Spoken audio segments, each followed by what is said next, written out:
Welcome, welcome, welcome.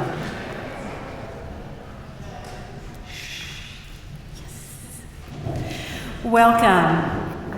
I'm Rabbi Laura Duhan Kaplan, Director of Interreligious Studies at the Vancouver School of Theology. For those of you who don't know much about our school, we are an ecumenical Christian seminary with particular programs in Indigenous and interreligious studies, along with a range of Christian and spiritual care education programs. We're located right here on the amazing campus of the University of British Columbia, which is also located on the unceded ancestral and traditional territories of the Musqueam people. And we're pleased to be hosted and welcomed in turn in this land. Welcome also to this Thursday Commons Hour program. Commons Hour is a special program at Vancouver School of Theology twice a year, where we particularly devote one of our usual worship times to the exploration of spiritualities that are not Christian. We also gather at the end of the Commons Hour downstairs in this building for soup, and all of you are welcome to join us. And if navigating the stairs is challenging for you, there is an elevator, a very basic elevator, an elevator located behind the exit sign right near the washrooms between here and the foyer. If you are a VST student, please take note. Many of you have not signed up yet to be an assistant participant in any of the regular Thursday worship services, so a sign-up sheet with dates and opportunities is on the back table, and if you're a VST student, please check that on your way out. Today we have a very special Commons Hour program. Our guest is Dr. Daniel Matt, and I will introduce him in just a moment. First, I want to acknowledge that Dr. Matt's visit is made possible by the group efforts of Or Shalom Synagogue, the Phyllis and Irving Snyder Foundation, and the UBC Diamond Chair in Jewish Law and Ethics. I just wanted to point out those representatives. We have Dr. Greg Gardner, who is the Diamond Professor of Law and Ethics, and we have Rabbi Hannah Dresner, who is the spiritual leader of Or Shalom, as well as people from both groups. And I particularly want to thank our graduate students in Indigenous and Interreligious Studies who have volunteered today. After I introduce Dr. Matt, he'll speak for about 45 minutes. We'll have a brief reflective activity to integrate some of the material.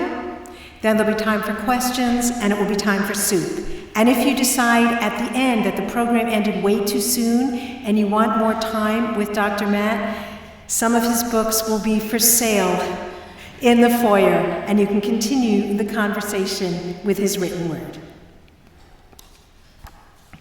I'm really delighted to introduce Dr. Daniel Matt. He is a teacher of Jewish spirituality, and he is one of the world's leading authorities on Kabbalah, what we call the Jewish mystical tradition, and the Zohar, one of the key written works of the tradition of Kabbalah. Dr. Matt has been featured in Time and in Newsweek. He has appeared on National Public Radio and the History Channel. He has published over a dozen books, including The Essential Kabbalah, which has been translated into 8 languages. We just have the English version available today. Also, the Zohar, Annotated and Explained, and God and the Big Bang, Discovering Harmony Between Science and Spirituality. Several years ago, Daniel completed an 18-year project of translating and annotating the Zohar. In 2016, Stanford University Press published his 9th volume of the Zohar Pritzker edition, finally concluding the Zohar's main commentary on the Torah. For this work, Daniel has been honored with a National Jewish Book Award and a Koret Jewish Book Award. The Koret Award hailed his translation as, quote, a monumental contribution to the history of Jewish thought, unquote. And those of us who have sampled this work do not need the Koret Foundation to tell us that. Daniel received his PhD from Brandeis University. For 20 years, he served as professor at the Graduate Theological Union in Berkeley, California. He's also taught at Stanford University and the Hebrew University of Jerusalem. Daniel lives in Berkeley with his wife, Hannah. Hannah or Hannah? Hannah. Currently, he is writing a biography of Elijah the prophet. That's going to be wild. For the Yale Jewish Lives series. He also teaches Zohar online. And for information about this ongoing Zohar course, which you may find yourself drawn to after today, see the website of Stanford University Press. Please welcome Dr. Daniel Mann.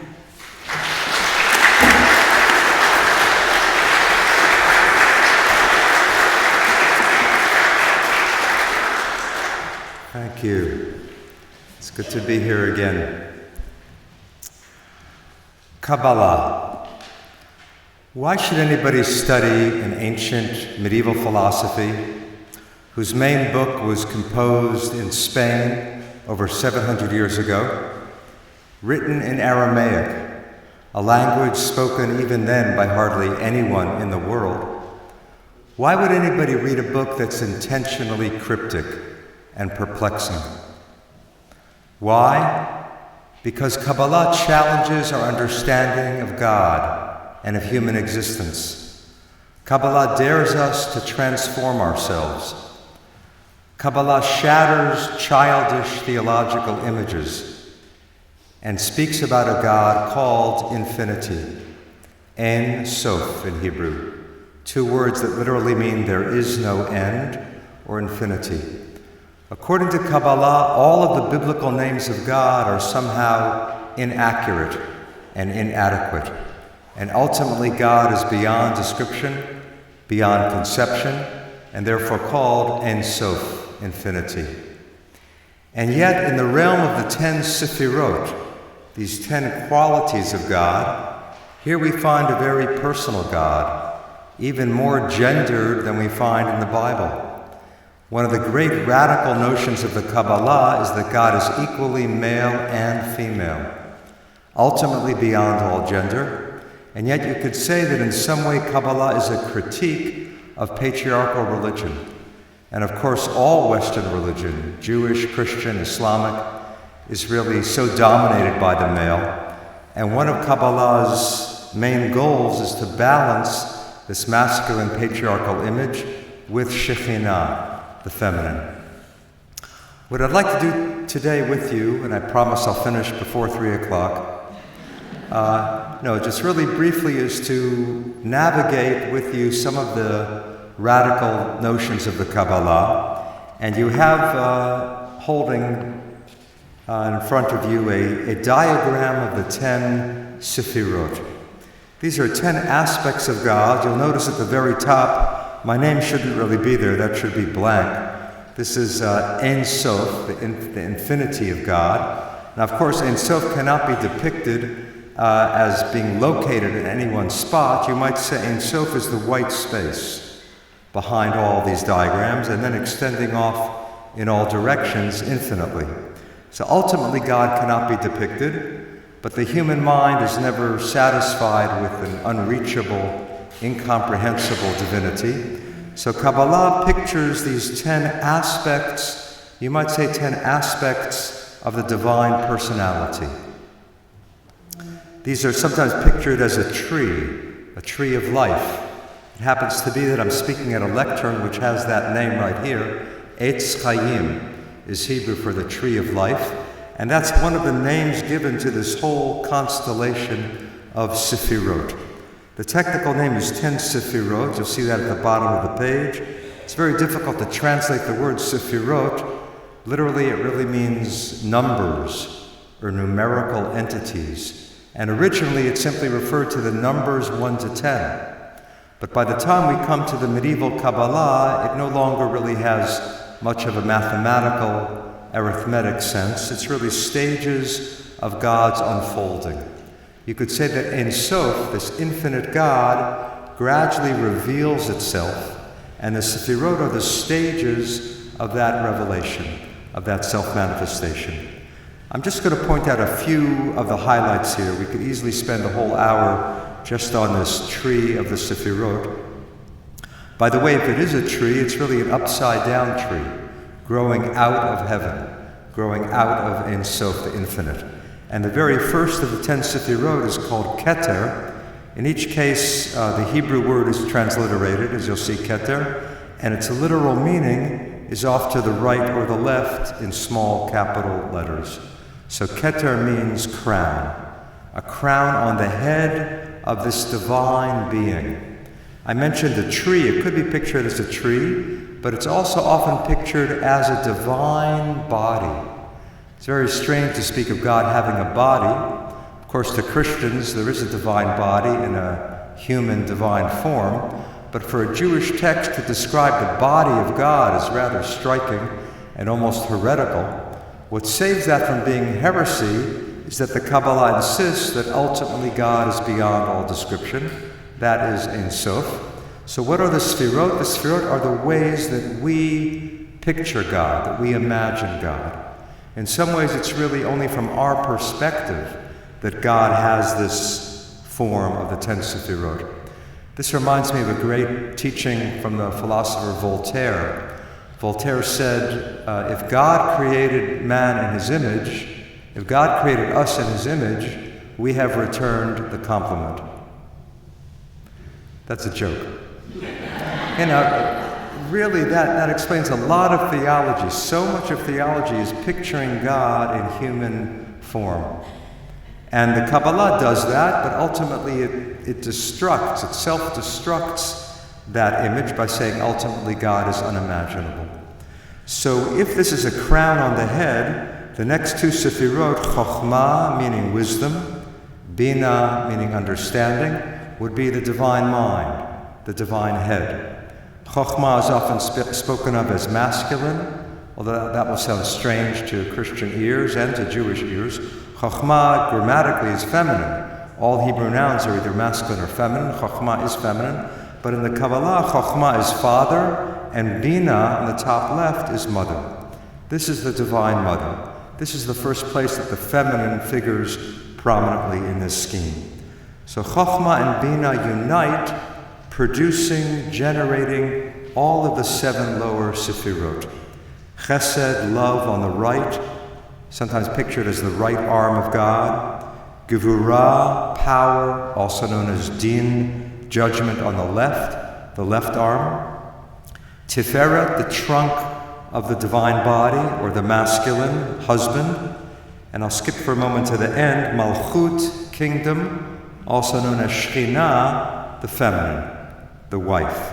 In other words, up above you have a masculine and feminine pair, Chokhmah and Bina, father and mother. But the main focus of the Zohar is on the romance between Tiferet, the central Sefirah. You might say the normal biblical or rabbinic God is really often described in ways similar to Tiferet. The union of the masculine Tiferet with the feminine Malchut, or Shekinah, is the goal of religion, is the goal of life, according to the Kabbalah. I skipped over 2 minor Sefirot, Netzach and Hod, on the right and left below Tiferet. Those would be pictured as the right and left legs. Yesod as the divine phallus, and Malchut would be the feminine, or one place in the Zohar described specifically as vagina. So the union of the masculine and the feminine is the union of Tiferet through Yesod with Malchut. or Shekinah. I'll refer to her as Shekinah. Her official Kabbalistic name is Malchut, kingdom. But the union, I'd like to picture it as the Holy One, blessed be He, which is the normal rabbinic name for God. That would be Tiferet, that central sphira, the masculine. The union of the Holy One, blessed be He, with Shekinah. This is the goal of the Torah. This is the goal of Jewish spiritual life, to unite the masculine and the feminine. It sounds very strange. After all, we think of Judaism as introducing monotheism. How can the Kabbalah speak of two qualities of God, masculine and feminine? In a way, this is because of our own limitations. We can't really appreciate the fullness of Ein Sof. So we repicture, we reimagine God in more human form. But I think what it's also saying is that there is a holiness to sexuality. That's something that Judaism has always been aware of, and here it becomes a very prominent feature of the Sfirot. There's a holiness to romance, there's a holiness to eros. In fact, the Zohar calls this union in Aramaic, zivuga kadisha, the holy coupling, the holy union. How does that divine couple unite? What brings about the union between the masculine half of God and the feminine half of God? That union cannot happen without us. And that, I would say, is the third radical contribution of the Kabbalah. The first is that God is infinite, incomprehensible, beyond all description. The second is that if we're going to describe God, we should balance the masculine with the feminine. And the third is that God needs us. The Hebrew term for this is tzorech gavoah, the need on high. Now, it may sound strange to those of you who have a grounding in philosophy or religion to say that God needs anything. Sounds inadmissible. God is perfection. God is total oneness. How can God be lacking anything? We could say here that Ein Sof, the infinity, is that total oneness. But in the Sefirot, God is in dynamic movement, dynamic unfolding, and the masculine and feminine cannot unite unless we act virtuously. Human virtue, human righteousness, human kindness stimulates the divine romance. You might really say that every mitzvah is an aphrodisiac. Every good deed is an aphrodisiac for the divine couple. Without human action, God remains somehow incomplete, unactualized. It's a very radical notion that's hinted at occasionally in the Talmud, but in the Zohar and the Kabbalah it becomes a major theme. I could say a lot more, but I want to turn, before we turn the page, say one more thing about Keter, and then we're going to explore one of the names of Keter. That very highest of all the Sfirot, the crown on the head of this divine human being, this androgynous divine organism, which is really, you could say, a very shocking thing, right, to picture, to describe the divine body, and yet it really takes us back to one of the first teachings in the Bible, which is that the human being is created, b'tselem Elohim, in the image of God. Right, Genesis says that, Genesis 1, 26 and 27, God says, let us create the human in our image. What does it mean that we're created in the image of God? For Kabbalah, that means this is the archetype. This is the archetype on which we are modeled. And in fact, you might say already in Genesis, you have a hint that God is masculine and feminine. It's very difficult to find any feminine description of God anywhere in the Bible. But Genesis chapter 1 says what? God created the human in His image. In the image of God He created him. Male and female He created them. It seems that male and female is describing not only the human creation, but the image. If we're created in the image of God, and we are masculine and feminine, there must be something masculine and feminine about God. And you could say that Kabbalah is a midrash, is an imaginative interpretation of that verse in Genesis. Genesis 1:27. The Sfirot are really spelling out the masculine and feminine image of God. Okay, back to this first of the 10 Sefirot. Keter, the crown, notice its other name on the top right. Crown is the literal meaning. It's also called the will, the divine will, the impulse for creation. But what's its other name? Ayin. This is a Hebrew word of 3 letters, Aleph, Yud, Nun, Ayin, and it means nothing. I don't mean that it doesn't mean anything. I mean it means nothing. Nothingness. It's very strange to call the highest level of God nothingness. It really should be pronounced Nothingness. This is the divine energy that animates everything, but can't be identified with any one thing. So it's given this beautiful paradoxical name of Ayin, nothing. And what I want to explore for the next few minutes are some teachings about Ayin. If you'll turn to the second page. And please open the page and look at this material. This is difficult to understand. I'm not picking simple, basic things. I'm picking something which is really one of the most profound teachings of the Kabbalah. Most Jews are totally unaware that God is called nothing. This is not even spoken of frequently in the Kabbalah. In later Jewish mysticism and Hasidism, it's spoken of more frequently. But I've collected here some teachings about Ayin, and we're actually beginning with Christian sources so that you'll be able to feel familiar. These will feel somewhat familiar. First is from Pseudo-Dionysius, one of the early Christian mystics. We don't know his actual name. His pseudonym is Dionysius. Number 1. God is the cause of being for all, but is itself non-being, for it is beyond all being. Okay, so he's already calling God non-being, not nothing, but something very similar, non-being. This doesn't mean that God doesn't exist, of course, but rather that you can't use normal language for God's type of existence. John Scotus Erigena, writing a few centuries later, writing in Latin, because of the ineffable, incomprehensible, and inaccessible brilliance of the divine goodness, it is not improperly called nothing. He somehow likes that double negative, right? He's going to talk about nothing, and he doesn't say it's called nothing, it's not improperly called nothing. Because he realizes this is something shocking, this is something very radical. But what does it mean that God is called nothing? That he can't be comprehended. He can't be expressed. And now one from the Talmud. This actually isn't about God, it's about Torah. And you could say the Talmud has a lot more about Torah than it has about God. Torah is the word of God, Torah is the way to God. What does Rabbi Yochanan say in the Talmud? Words of Torah endure only in a person who makes himself like one who is as nothing. You can't really understand the Bible unless you leave yourself behind. You have to be open to the power of the word, to the power of the teaching, and not project yourself onto the text. Open yourself up to the power of the teaching. Be as nothing, and then you'll really get the message. Now, how does he prove that from Scripture? He quotes a verse from Job, a beautiful verse that we'll see in a few different ways in a moment in the Kabbalah. Those of you who know Hebrew, you can read the 3 Hebrew words. Those of you who don't, they're transliterated. V'ha-chokhmah, and wisdom, may ayin timatzeh.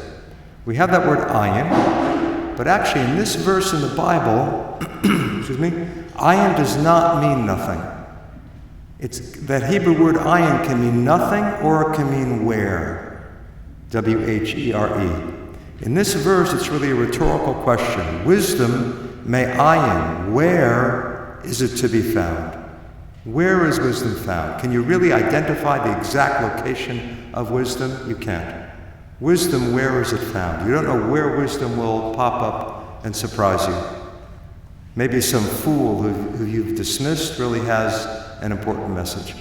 Maybe your enemy who you hate has something valuable to teach you. Wisdom, where can it be located? That's the simple meaning of the verse in Job. But Rabbi Yochanan reads it differently. He takes ayin not as meaning where, but as meaning nothing.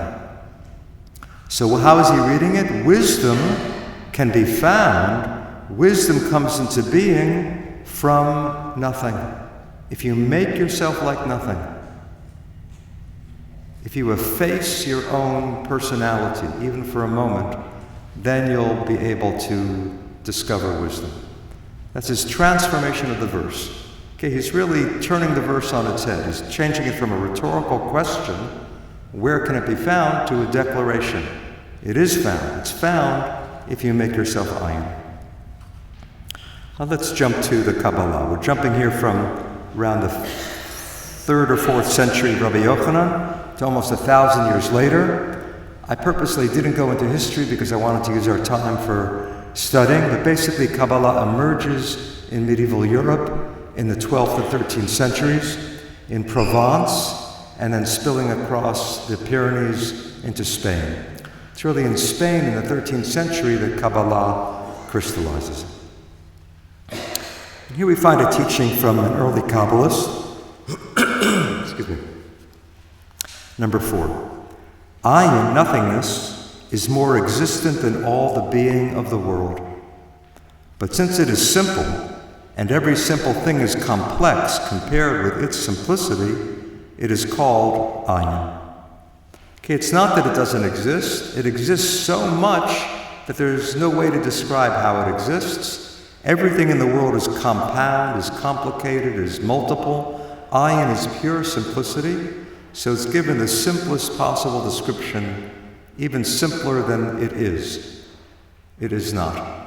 But it doesn't mean it is not, it means it is no identifiable thing. It's more basic than anything.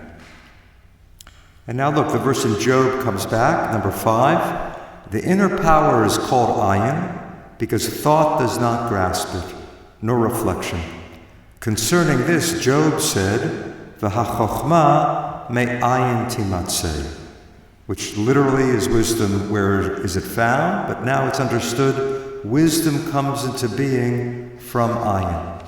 Now turn back for a moment to our diagram of the Sfirot. What does he mean by his midrash on that verse in Job? Wisdom, which is the Sfirah number 2, Chochmah, comes into being from Ayin, from Sfirah number 1. So now the verse in Job is a proof text for this process of emanation.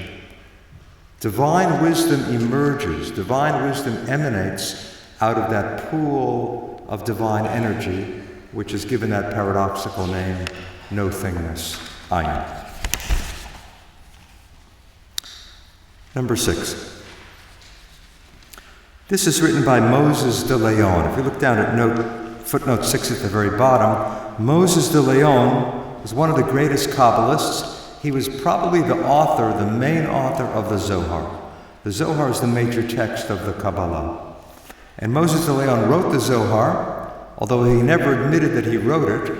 He attributed it to an ancient rabbi who lived a millennium earlier. Why did he do that? Most authors are very proud of what they've written. I was very glad that the school agreed to have my books here today. Most authors love to publicize what they've done. Moses de Leon did the exact opposite.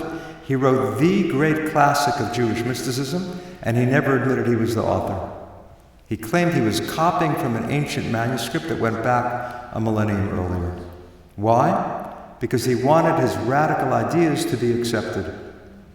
If he had come out and said, I have an idea, God is a woman, might not have gone over so well. But now he's saying the ancient rabbis are teaching us of the romance between the male and the female within God. So he really brought about a radical transformation of Judaism by claiming that his work was ancient. And it may be that he really felt that it was ancient.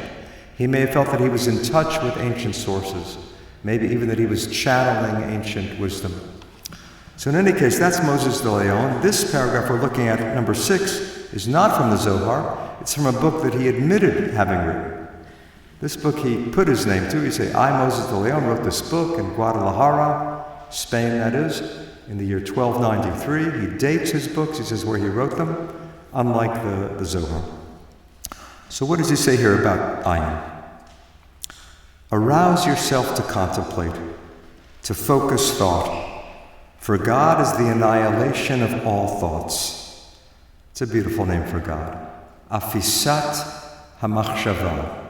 Afisat kol hamachshavot. The annihilation of thought. That's a name for Keter, for that highest sphera. It can be called nothing, Nothingness, it can be called the annihilation of thought. Uncontainable by any concept. Indeed, since no one can contain God at all, it is called Ayin. This is the secret of the verse.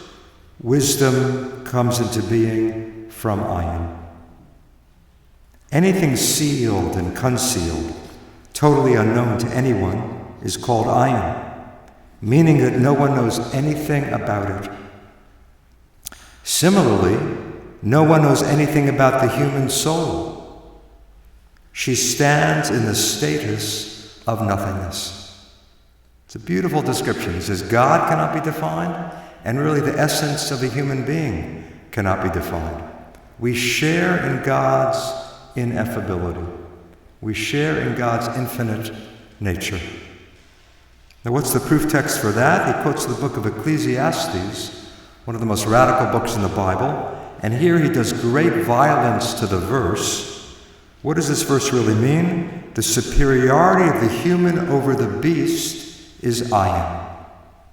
Now, what does that mean in its simple sense? It really means we are no better than animals. That's what Ecclesiastes says. A shocking book. It almost didn't make it into the biblical canon because of lines like this. The superiority of the human over the beast is nothing. But how does he read it? The superiority of the human over the beast is Ayin. We can plug into the divine nothingness. We can experience the nothingness right within our soul. That's what we have over the animals. It's a beautiful example of radical reinterpretation of the Bible. The rabbis already do that in the Talmud, and the Kabbalists take it further. So for him, this now shows that we can experience the divine no-thing. By means of this soul, the human being attains the glory of Ayin. I just want to say a word about Hasidism, and then we'll look at some teachings on Shekinah. And I realize I'm giving you a lot at once. Any of these paragraphs could really be the focus for meditation. I think Laura will guide us through a bit of that. With this material, it's good not to keep reading it and reading it and reading it, but to read it and pause. To read it and pause. But I'll let Laura take care of the pause, and I'll do the reading. So what is Hasidism? I think many of you have heard of Hasidism and Hasidim. Hasidism really was the first popularization of the Kabbalah. You know, in the past few decades, the Kabbalah has become part of Western culture, thanks especially to a great rock star, Madonna. Right? She really caught on to Kabbalah and made it known beyond its former narrow spheres. But Hasidism, back in the 18th century, was really a popularization of the Kabbalah, taking these esoteric teachings, taking these teachings which were guarded and really kept in very small circles. Hasidism wanted to present the ideas of Jewish mysticism to the masses of Jews in Eastern Europe. Because of that, it aroused a lot of opposition on the part of the Orthodox world. The Hasidim themselves were Orthodox, but they wanted to promote the mystical teachings. Some of their opponents were not opposed to Kabbalah, but they felt the Kabbalah should be kept secret.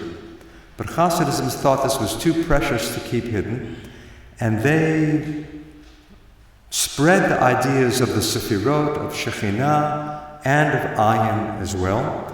And what they do is they do a beautiful play on words. Look on page 3, the top, number 7. Transform Ani into Ayin. These two words in Hebrew are spelled with the same 3 letters, Aleph, Nun, Yud. If you spell it Aleph, Nun, Yud, it means I, as in I am, or the ego. If you switch around the Nun and the Yud, the N and the Y, you get Ayin, nothing. So they use this play on words as a mnemonic device for mystical experience. Take your ego and transform it into the oneness, the no-thingness. Dissolve the ego into God. It's not as simple as switching around a couple letters. It's the hardest thing to do in life, to let go of yourself, to let go of the ego. Remember Rabbi Yochanan back in the Talmud, long before God was called nothingness, he says, if you become nothing, then you'll be able to drink in wisdom. Hasidism says that's also how you attain mystical experience. Take yourself and let go of it. Melt into the no thing. This reminds me of a beautiful verse that John mentioned to me before the talk today. It's a beautiful verse, Harpu udu'u ki anochi Adonai. Its most accurate translation is, let go and know that I am God. It's a verse, I believe it's in Psalms, Psalm 46. So you can look it up. Harpu udu. You don't have to remember the verse. It might be 7, 8, 10. So 46:10. Look up in whatever Bible you use. See if they translate it correctly. The actual literal meaning is let go. It's translated various ways, but let go is beautiful because it really fits into spiritually letting go of the self. Let's look at just one of them, number 10. Please take these for yourself and use them for meditation or study. Ask a stranger what they might mean. If you want to get into a discussion or a fight. Number 10. The essence of serving God and of all the mitzvot, all the commandments, all the good deeds, is to attain the state of humility.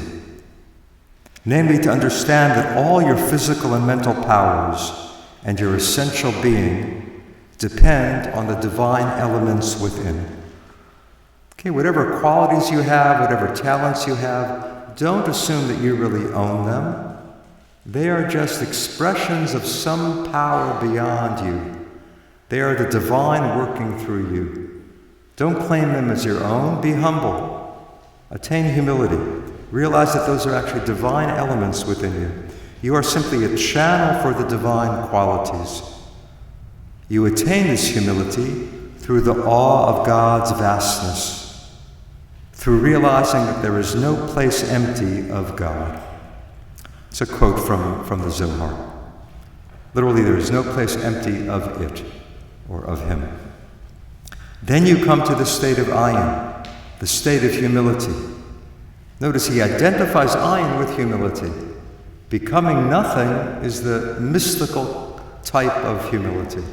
Right? We usually think of humility as saying, oh, I'm so little, I'm so insignificant. Right? So it's not putting yourself down, it's almost putting yourself up. I am part of this nothingness. Or if you really realize how little you are, you can feel the divine working through you.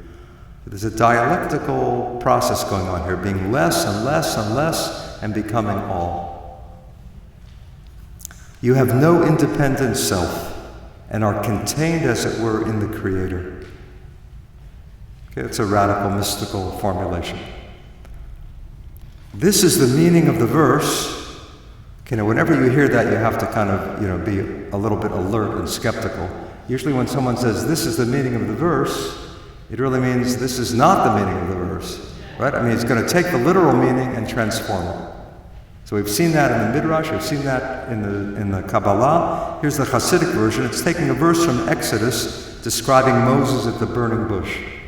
Moses hid his face, for he was in awe. That's the literal translation. It's an accurate translation, right? Moses sees the bush burning. It's not consumed. He's astounded. He's amazed. He's terrified. He hid his face because he was in awe. How does he interpret that? Through his experience of awe, Moses attained the hiding of his face. That is, he perceived no independent self. Everything was part of divinity.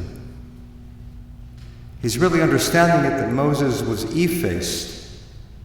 His personality melted into the divine. That's what it means he hid his face. He lost any sense of being separate from God.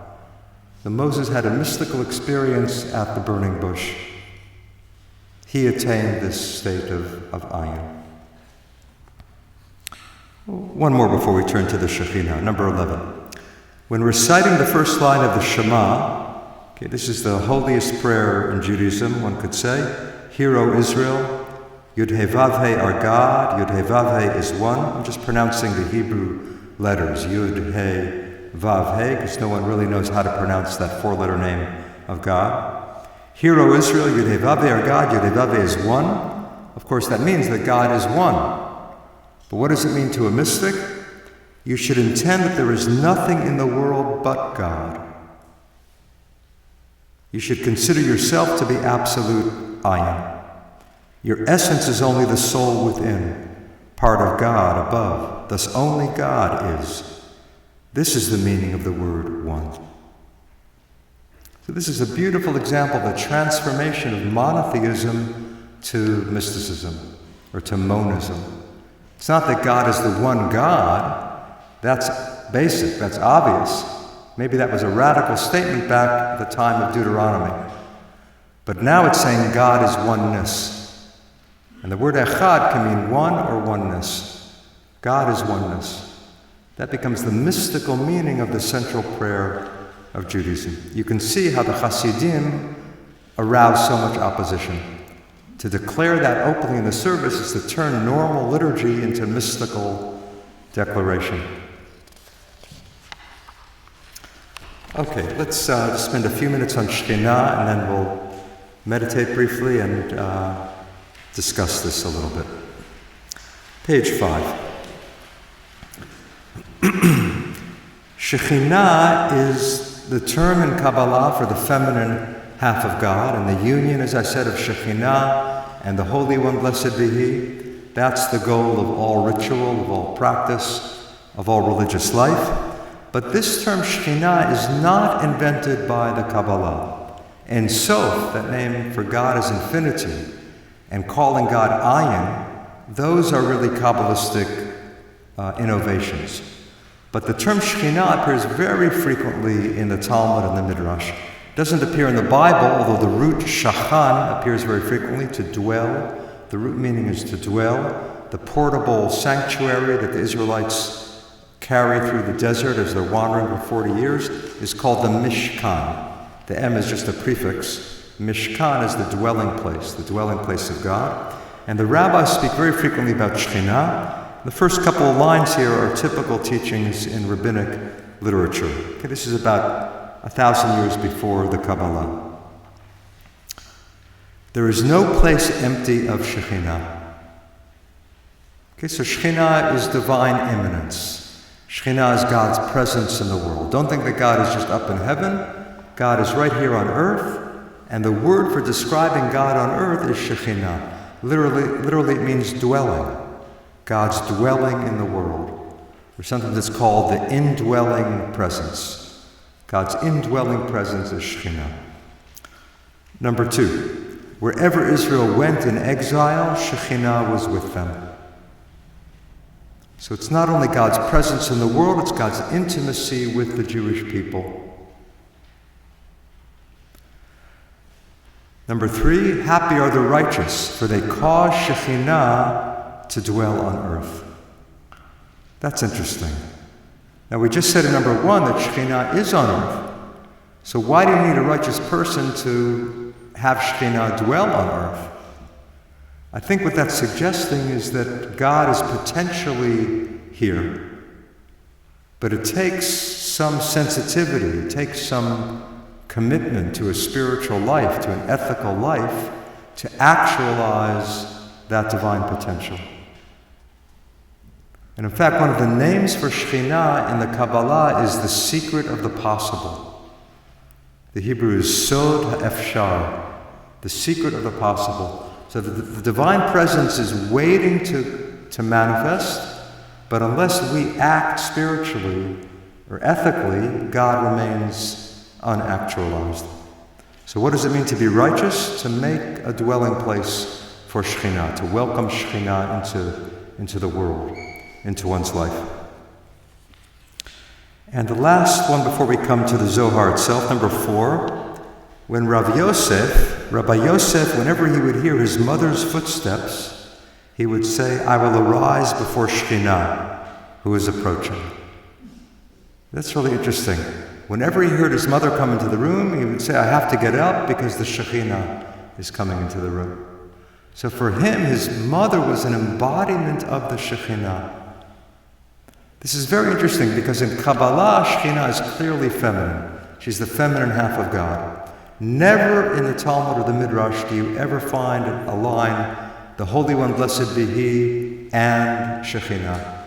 Even using them together, you never hear. It's either Holy One, blessed be He, or Shekinah. There's no mention of their relationship, no mention of their union, certainly not their romance. So one wonders to what extent is the Shekinah already feminine in the earlier pre-Kabbalistic texts. At least here, she's already feminine. His mother was an embodiment of Shekinah. And I want to close with number 5, which is a teaching from the Zohar. This is the last teaching, but it's going to take us 2 hours. So, no, we're going to read this, and this is a difficult passage. Not that the earlier ones were so simple, but this is from the Zohar. This is the first teaching we've seen from the Zohar itself. The other teachings from Kabbalah were from other books. The Zohar is a mystical commentary on the Torah. It moves chapter by chapter from Genesis through Deuteronomy, not covering every story, every narrative. It picks up the important things or what it wants to focus on. Here it's discussing that dramatic story of the expulsion from the garden. And actually this Eitz Chaim, the tree of life, of course the tree of life is in the center of the garden, but there's also the tree of knowledge. And you remember, of course, God says to Adam and Eve, don't eat from the tree of knowledge. On the day you eat from that tree, you will die. And Adam and Eve eat from the tree. They're expelled from the garden. And Genesis says, he drove out the human. I translated here Adam, but literally he drove out et ha'adam. He drove out the human. Now look at that line in italics. Anything in italics here is from the Bible. He drove out et ha'adam. We have 2 Hebrew words there. Et means nothing. Ha'adam means the human, or Adam.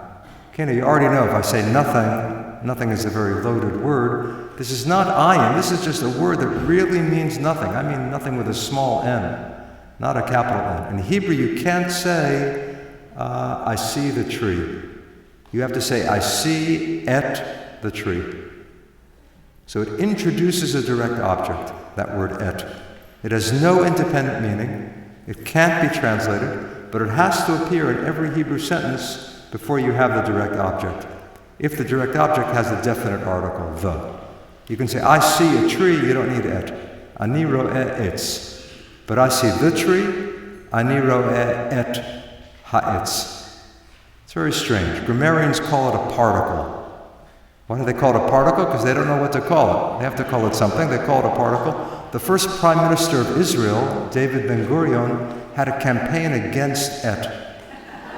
He wrote letters to the editor. He wrote letters to the Academy of the Hebrew Language saying, why are we spilling valuable printer's ink on this word that means nothing? Let's get rid of it. And he tried to speak and write in Hebrew without et.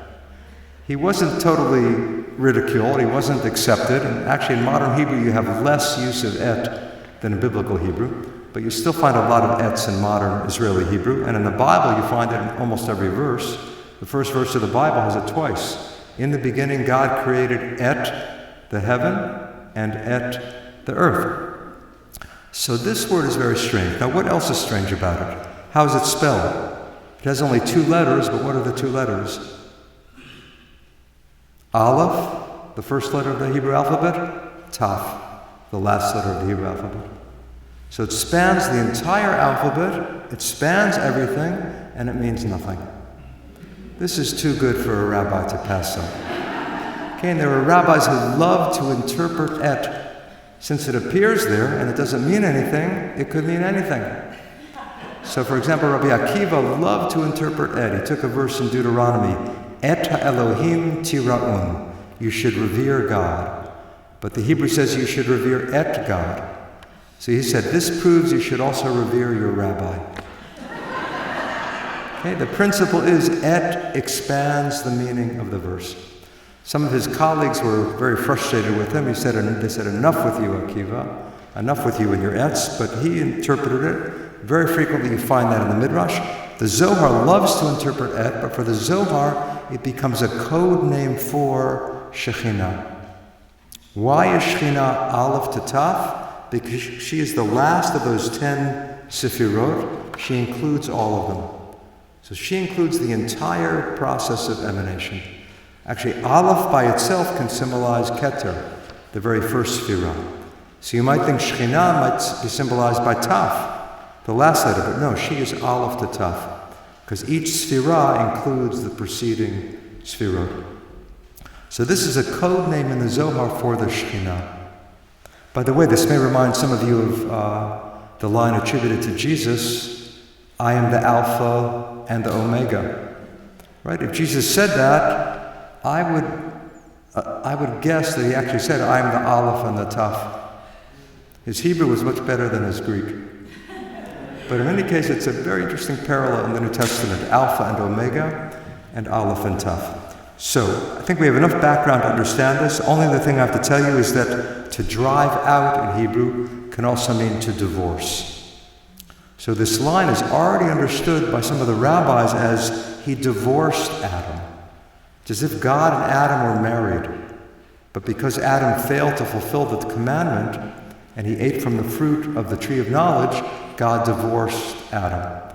That you find in a couple early, not so early, a couple midrashim. Okay, what does the Zohar say? Rabbi Elazar said, we do not know who divorced whom. If the Blessed Holy One, meaning God, did God divorce Adam, or what's the alternative? Someone? Adam divorced God. The Zohar is not going to say something so shocking. What does the Zohar say, or not? You see here the beauty of the Zohar. The Zohar makes you come up with a radical teaching. It doesn't hand you to you on a platter. It says, did God divorce Adam or not? But your mind can't help thinking, wait a minute, what's the alternative? Adam divorced God? But the word is transposed, meaning the whole verse is turned on its head. He drove out et. In other words, don't rush to complete the sentence. It's not he drove out et ha'adam. Put the period after et. He drove out et. Now in Hebrew you can't possibly end a sentence with et. Right? Because et only introduces the object. But that doesn't bother this Zoharic writer. He says, no, end the sentence with et. He drove out et, which now means what? He divorced Shekinah. Who drove out et? Then we continue with the next word in the verse, Adam. Okay, it's not he drove out et Adam, it's he drove out et. He divorced the Shekinah. Who divorced the Shekinah? Adam. Adam actually drove out et. Notice the Zohar does not say Shekinah. Just to make things interesting, the Zohar never gives the names of the Sefirot.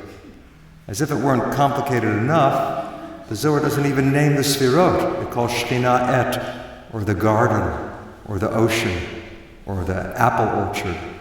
It has different names, different symbols for each of the Sefirot. Who drove out et? Adam. Adam actually drove out et. Consequently, it is written, Yud-Heh-Vav Elohim expelled him from the Garden of Eden. Okay, the Zohar does not deny that God expelled Adam. But it says, why did he expel him? Because Adam drove out et, as we have explained. I love that, as we have explained. First of all, he didn't explain it. Second of all, when did he say it at all? A couple lines earlier. But you might call this instant tradition. Right? The Zohar is inventing something new and claiming that it's ancient.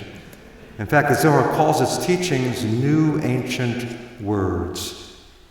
Radically new teachings, but in the guise of ancient wisdom. Okay, we could say much more about that, but I think I'll just suggest that perhaps what he's saying is that in a sense, and you feel this more in Vancouver than most places, in a sense we're still in the garden. But we don't realize it because we've lost touch with the divine presence. We've expelled the divine presence, so we feel ourselves alienated. So thank you for listening.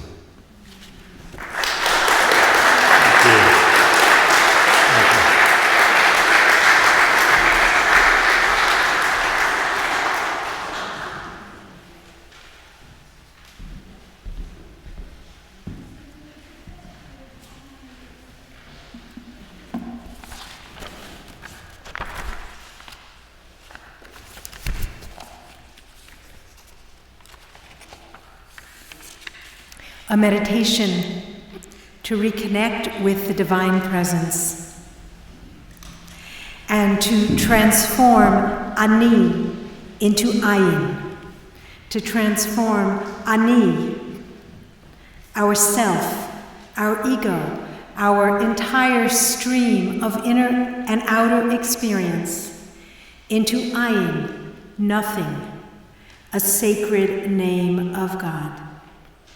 This is a meditation from the Hasidic tradition.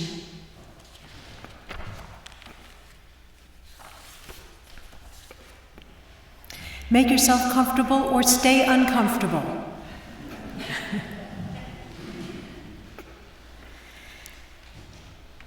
And take just about 1 minute to be Ani, to just be you with your stream of thoughts and feelings and sensations.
And with your eyes still closed, just listen to the commentary and see if anything resonates for your particular eye, your particular stream of consciousness.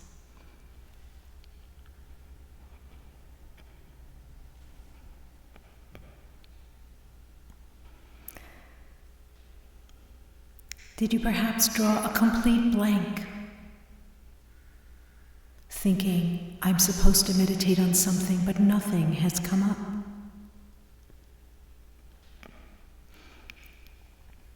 If so, you have experienced the presence of the divine attribute of Ayin, nothing.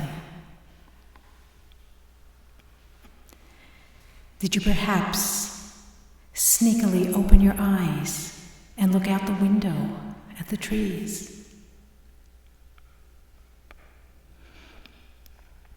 If so, you were not really distracted.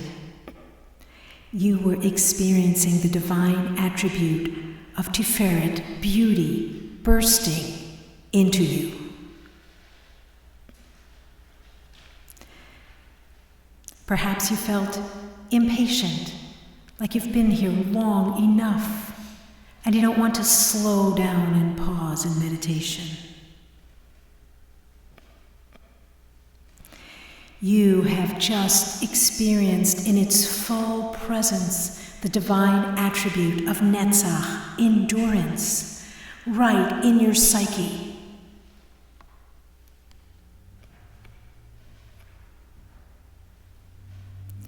Were you reflecting on an idea that had suddenly become clear to you that you never fully understood before the talk today? The divine attribute of understanding is growing inside you. Or perhaps you feel that there's something you just want to articulate and know, but it hasn't come through yet. You are simply a channel for the divine attribute of Chokhmah, wisdom.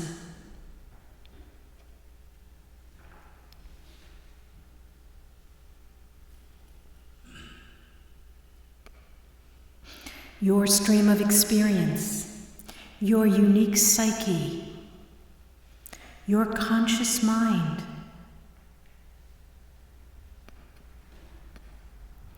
Is not simply you.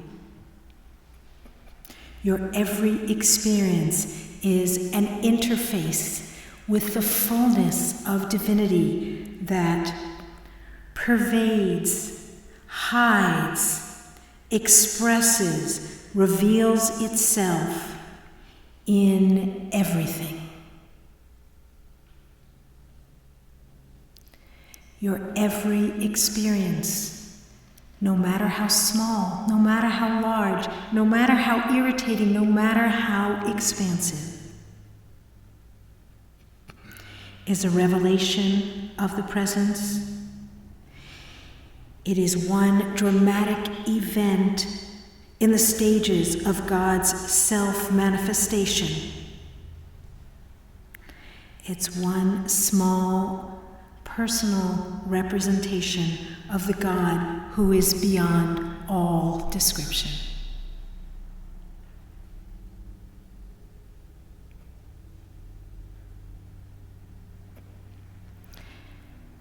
And please know that this particular meditation requires no equipment, no text, no book. You can do it anywhere, at any time. And if the question and answer period becomes confusing, just slip into this reflection, and you will be downloading the essence of the teaching.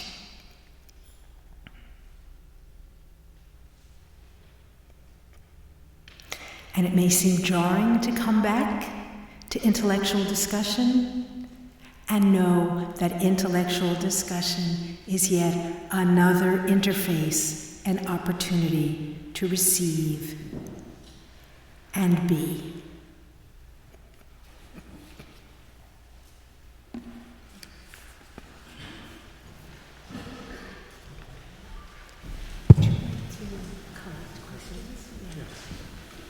Would you like to have several people say the question? Or? Yeah. I think we have time for a couple questions. Anyone have something they'd like to ask? So when you raise your hand, I'm there to bring you the microphone, so we'll all hear you.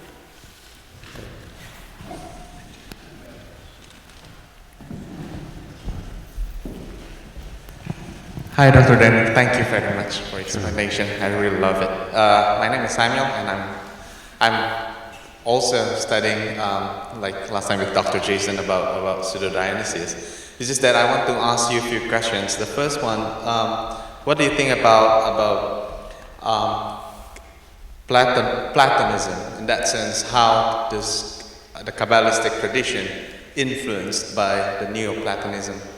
And how is it compatible with the greater Jewish tradition, Jewish teaching?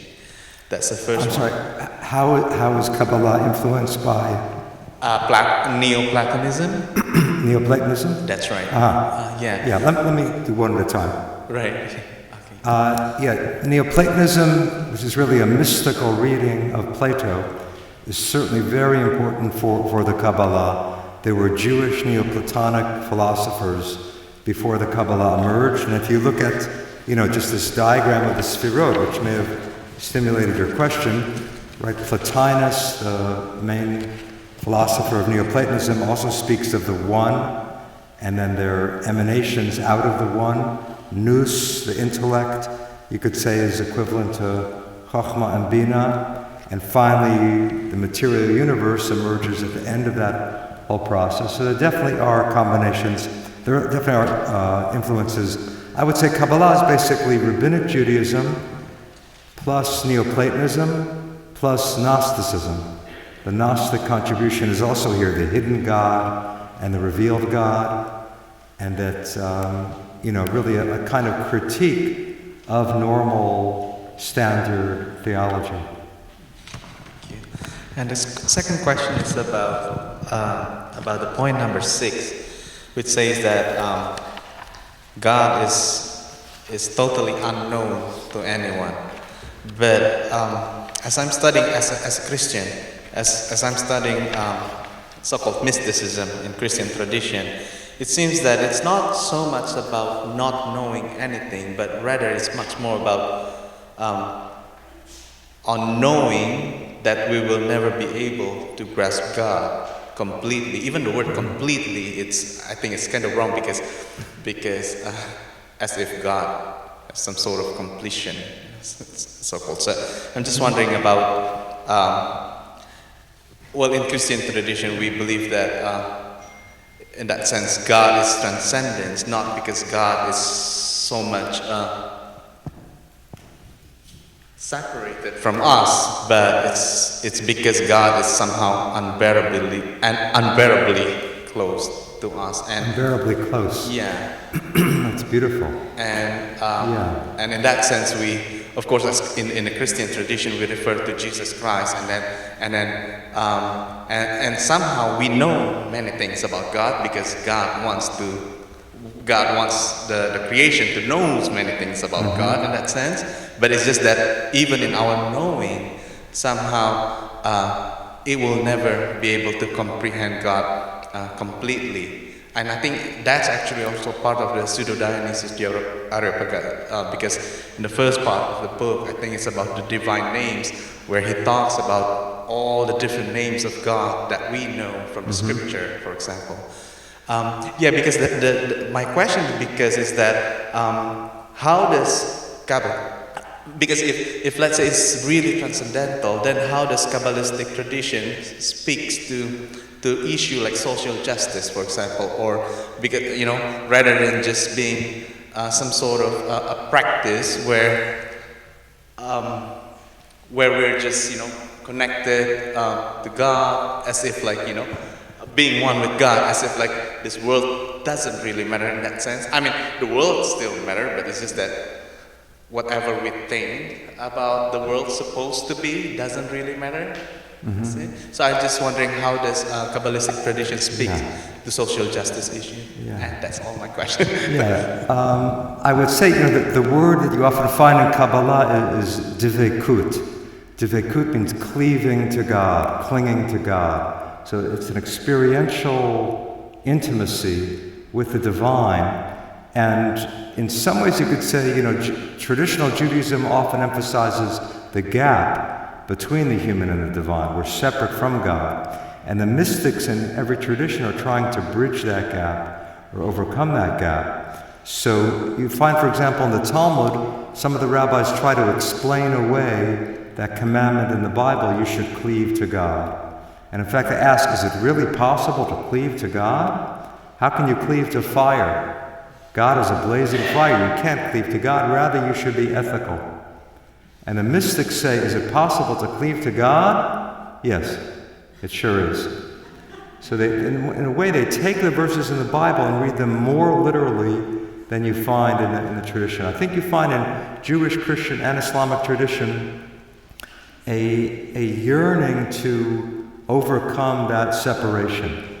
Right? If all Western theology insists that there's a separation between the human and the divine, the mystics try to overcome that. So knowledge or divekut, mystical union, is a way to do that. It's just the beginning of an answer, but we can continue informally. Maybe two more questions, and just please brief questions at this point, because people are hungering for the spiritual and the physical. Yeah. So thank you very much for your thought-provoking lecture. So I have a question. When you are talking about Ayin, I just want to ask, so if God has created us, so before creation of this world or our creation, so what Kabbalah says about there is any spiritual world that God has created before us? Because I want to ask, there is an ascending order and there is a descending order. So from ascending order, we all are going towards God and to another world. And from descending order, we came from God. He has created us. So my understanding from Ayin is that if God has, for example, if you say that there is a spiritual world or angels are also the spiritual world, my understanding is this Ayin is something, the origin of this materialistic and physical world. And there should be something in between the spiritual world and this physical world. Otherwise, this world cannot be created. So God should be above this Ayin. If there is something materialistic aspect or physical aspect in Ayin. So Yeah, if I understood you correctly, isn't God even beyond Ayin? Or Ayin, I think in the Hasidic view especially, Ayin is the transition. Ayin is the transition not only from Ein Sof to the world, but for anything to become new, for a person to be reborn. You have to momentarily touch non-existence. And then out of that state of non-existence, you'll emerge, you'll be reborn, you'll be renewed. You find this compared to a seed, right? How does a seed germinate? The seed really has to self-destruct in order to sprout. And you find this in Islam and in Christianity and in Judaism. You have to let go of your current version of yourself to discover something new. And God also goes through this state of nothingness. There, it doesn't mean a blank, it really means pure potential. And then you have the emergence of particular sphirot. So it's a transition rather than some permanent state. One more question, if there is one. Yes, hello. Hi. I was going to ask, can you talk about, I know in Kabbalistic prayers you use, or meditations, using the names of divine figures and using those names, whereas in traditional Judaism, that's not necessary. Are there prayers or meditations using Ayin? Or using like different names, such as like... Names. Yeah, and maybe names if you of could speak to God that. become a focus of meditation, meditating on the names of God, and that beautiful name Yud-He Vav-He, which really cannot be pronounced. Sometimes the mystics find other verses with Ayin. We saw one of them, wisdom emerges out of Ayin. There's a beautiful verse in Psalms, May Ayin Yavo Ezri. I lift my eyes to the mountains, where will my help come from? Again, Ayin means where there in Psalms.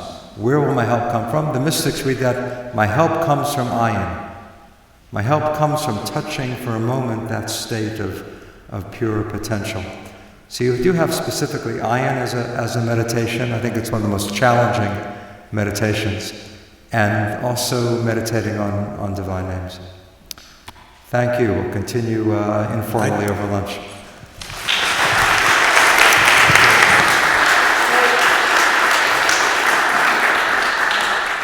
I must give the ceremonial gift of the VST mug, so as you drink in the divine essence, you'll remember us, as well as a book that highlights the diversity of spirituality in Canada, which is signed by our students in Indigenous and Interreligious Studies, along with some of our faculty and hosts.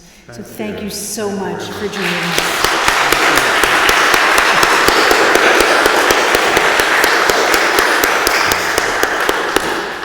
And we'll see you all downstairs, and if you don't want to wait on the line, please feel free to stop by the table and take a look at the books. Thanks.